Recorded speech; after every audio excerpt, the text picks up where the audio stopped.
எந்த மனுவுக்குமே எந்த ஒரு ஆக்ஷன் எடுக்க மாட்டேங்கிறீங்க. இது குறித்து பனகல் மாநில மாசு கட்டுப்பாட்டு வாரியம் அந்த டிபார்ட்மெண்ட்ல கிட்டத்தட்ட நாங்கள் போன மாதம் ஒரு 15 பேர் அந்த இடத்துக்கு போயிருந்தோம். போய் எங்களோட உரைகளை சொன்ன அவங்க என்ன சொல்றாங்கன்னா, கீழே இருக்கிற பிஓவும் தாசில்தார் கொடுக்குற ஒரு ஸ்டேட்மெண்ட்ல தான் நாங்கள் வந்து பனகல் மாநில இருக்கிறது வந்து மாசு கட்டுப்பாட்டு வாரியம் சிஓ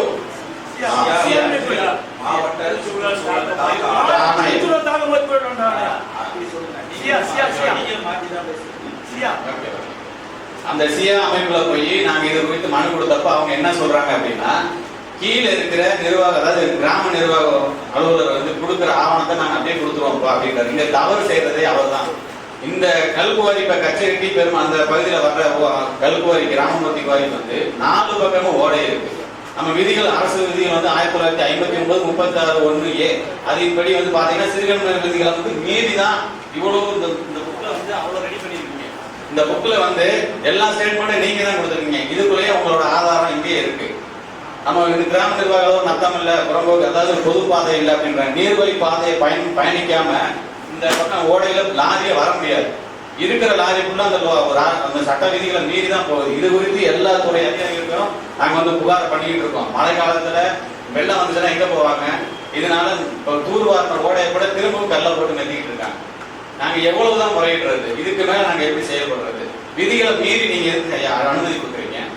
இங்க இருக்க மக்கள் அனைவருக்குமே வந்து ஒவ்வொரு விதத்துல வந்து பாதிச்சிருக்கு. இங்க இருக்க நிறைய பேர் ஒரு ஆவணப்படம் கூட நாங்க தயார் பண்ணி மக்களுக்கு விழிப்புணர்வு பண்றதுக்காக செஞ்சிருந்தோம். நேற்று 26ஆம் தேதி முந்தா நாள் கூட கச்சேரிகள் வந்து உண்ணாவிரத நிகழ்வு நடந்துச்சு. இந்த கல்குவாரி எங்க பகுதிக்கு வேண்டாம் அப்படின்னு நடந்துச்சு.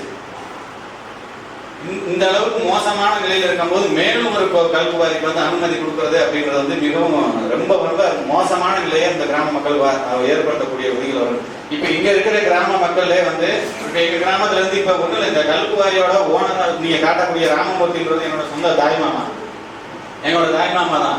இதுக்கு முன்னாடி அவர் வந்து கல்லு தான் உடைச்சாரு. இந்த கல்லுடைச்சிட்டு இருக்கிறவங்க மேல இப்ப நான் வந்து தொடர்ந்து சமூக ஆர்வலராக ஒவ்வொரு மாவட்டத்திலையும் போயிட்டு கல்குவாரியை பத்தி இதுல இருந்து ஏற்படக்கூடிய பாதிப்புகளை நான் உணர்த்திக்கிட்டு இருக்கேன் அப்படின்னு சொல்லிட்டு இங்க இருக்கிற அவங்க சம்பந்தப்பட்ட ஆட்கள் வந்து அவர் மேல இடத்தை வாங்கி அவரை வந்து ஓனர் ஆக்குறாங்க. இதுதான் உண்மை. அவர் வந்து என்னோட மாமா. அப்படி வந்து இப்ப நான் பேசப்படாம எங்களுக்கு சந்தேகத்து வருது. அந்த மாதிரியான ஏற்பாடு நடந்துட்டு இருக்கு. இந்த மாதிரியான நாங்க பாருங்க ஒவ்வொரு துறை எந்தெந்த துறையில நாங்க கொடுக்காத துறையில இனிமேல் எந்த துறைக்கு ஐநாவுக்கு தான் நாங்க அனுப்பணும். ஏன் எங்களை புரிஞ்சுக்கவே மாட்டேங்க? சாலி மேடம் உங்கள்கிட்ட நான் வந்து உங்கள்கிட்ட இருந்து என்கிட்ட 3 பெட்டிஷன் வந்திருக்கு மேடம். நாங்க வந்து ஆய்வு பண்றோம் ஒரு தடவை கூட ஆய்வு பண்ணவே இல்லை. தாசில்தார்கிட்ட நேரடியாக சொல்றோம், பிஓட்ட சொல்றோம், நாங்க மாவட்ட ஆட்சியர்கிட்ட சொல்றோம், எந்த இடத்துல நாங்க சொல்றோம், எங்க தான் நாங்க சொல்றது, எப்படிதான் தீர்வு